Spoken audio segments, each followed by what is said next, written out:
This is Love and Hate by DNA featuring me. Yeah.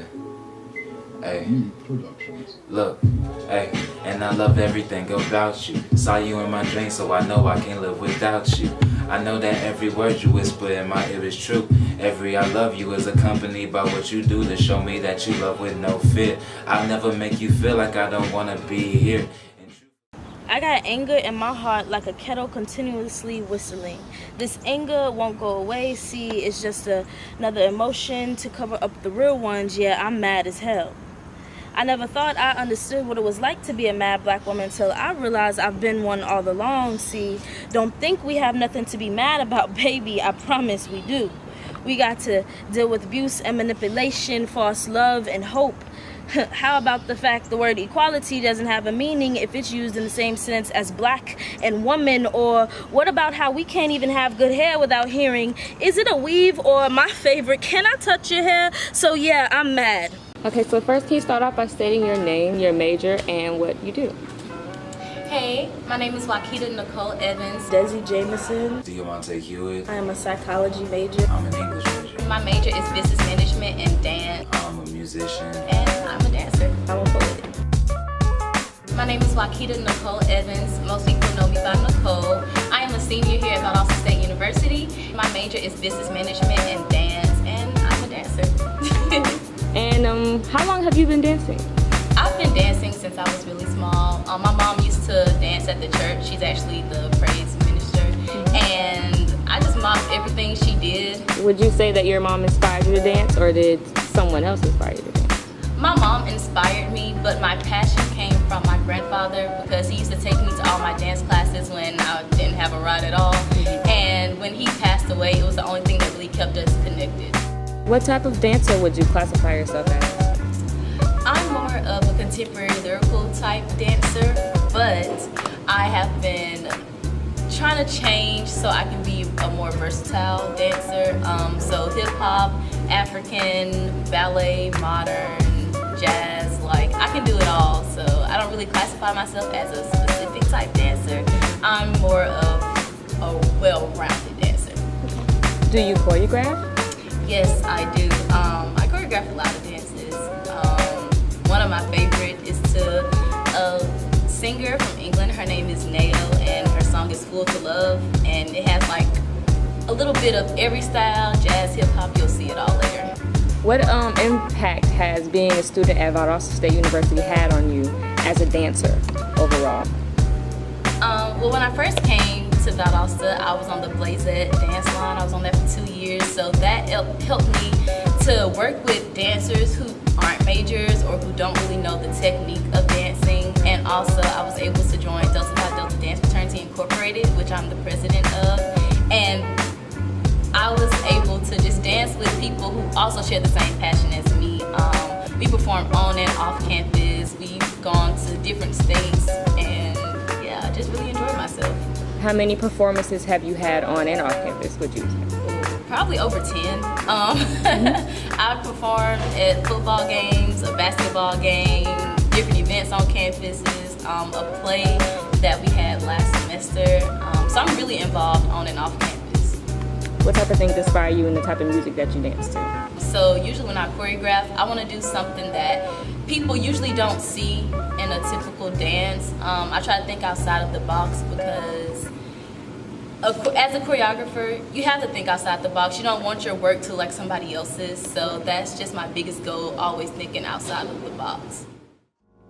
My name is Desi Jameson. I am a psychology major. I am 19 years old, and I'm a poet. And how long have you been writing poetry? I've been writing pretty much my whole life since I was young, probably about 10 or so. When I was in middle school, that's when I actually got a poem published in one of the school books. So that was pretty much when I first started. What inspired you to start writing poetry? Maya Angelou, mostly. As a kid growing up, my grandma always had her books and stuff. I like coming out to Jackson Park because, I don't know, it's more, I feel like parks in general have more nature around you than like being outside like of your home or something like that. So it's more peaceful. You know, you got the creek and everything, so it's very serene. Would you say you have a favorite poem that you've written over time? I have a piece that I'm currently working on called Mad Black Woman, and it's mostly about how I feel angry about the way the world views black women in itself. So that's what I'm working on right now. How do you usually pick your topics for the poems that you write? Usually through experiences. Like if I'm going through something, my pen and paper is always there. My name is Diamante Hewitt. I'm a musician, mostly just rapper, but I'm a musician, and I'm an English major. I graduated in 2018. Okay. So DJ, how long have you been doing music?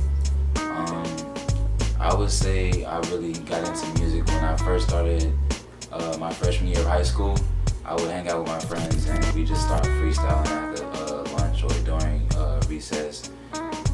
We had recess in high school, but we had recess in high school. And just ever since 14, 15, I've been, whether it was in my room, in studios with other people, or just like by myself, like without any resources. I've always been trying to, make something that I guess reflects myself. Okay. What inspired you to become an artist? Well, I wouldn't say that I was really in touch with music as a whole, because for a lot of my younger years I was just only into R&B.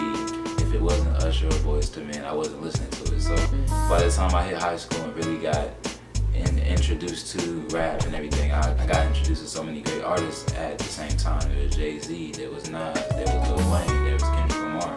So you have great, the young people and the old people. So I have influences from all over, and really just hearing all of these people and hearing their stories and listening to the interviews, because I dive so deep into an artist when I really become involved in their growth. So just watching these artists grow and seeing what it's done for them, it's kind of made me feel like this isn't just something that you do for money. This is something that you do to, I guess, help yourself grow.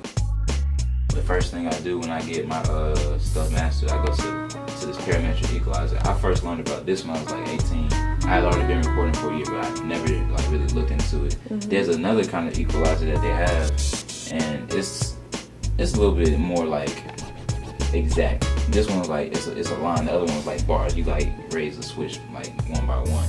This one's kind of different, and it just works better because it's like a steady mastering of the voice. If I had to name my top three right now, it would probably be Jay-Z, Kendrick Lamar, and Rakim. Do you have any music out right now? Yes, I have my most recent mixtape, Finale, out. It's a little short mixtape. It's just about the growth of going from being adolescent to actually being an adult. Like, having to actually grow and be a part of this world that you're a part of, and just learning the ropes. Really, that's what the mixtape is all about. It's on Spinreel, it's on the SoundCloud. Go get it. Do you believe if you were at another college that you would have a better opportunity, or you would be a more improved dancer? Yes, in some areas I do, and no, because I was able to join this great dance organization, and it's not at every school. So I am really proud that I did come to Valdosta, because I probably wouldn't have been a member of DeFi.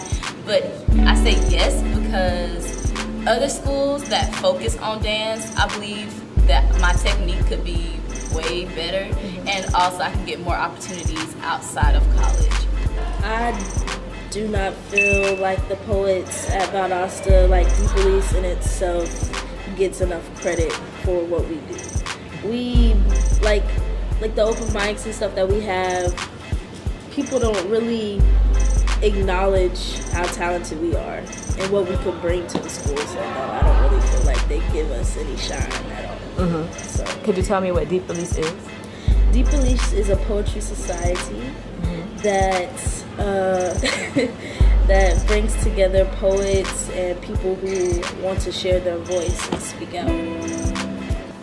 I definitely feel like we have the facilities to record music and things of that nature. I just feel like in some places it's frowned upon because everyone wants to rap, everybody wants to sing, right. And a lot of times the resources we do have is kind of inconvenient for us to be trying to use them because we don't want to disrupt other people. So the media center is where I know a lot of people go. But me myself, I bought my own mic, I bought my own program, I bought my own equipment, and I wanted to make sure that, you know, at any time if I had an idea, I could just pop up, hey, I have this idea, let me go ahead and get it laid down. Even if it's a rough recording, I'll still get it down.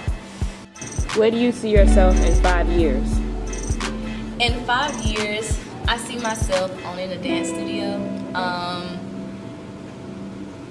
and doing a lot of stuff in the community. I want to travel the world, just helping people with dance, going to different countries, volunteering with dance. That's where I see myself in 5 years. Oh man. Hopefully I'll have a book out. That's what I want to do. That's my biggest dream right now. Of all my poems collectively. So hopefully a top seller in 5 years. I see myself in 5 years. Not even on stages, touring or anything like that. I really see myself back in Africa. I kind of want to make sure I get back to my deepest roots. You know, half my family's Islander, half my family's African, by way of Ethiopia. I just recently found that out. But you know, to clarify, I would love to be out there and to take the money from my career and go back to where I'm from, you know, originally, and really make sure that I'm leaving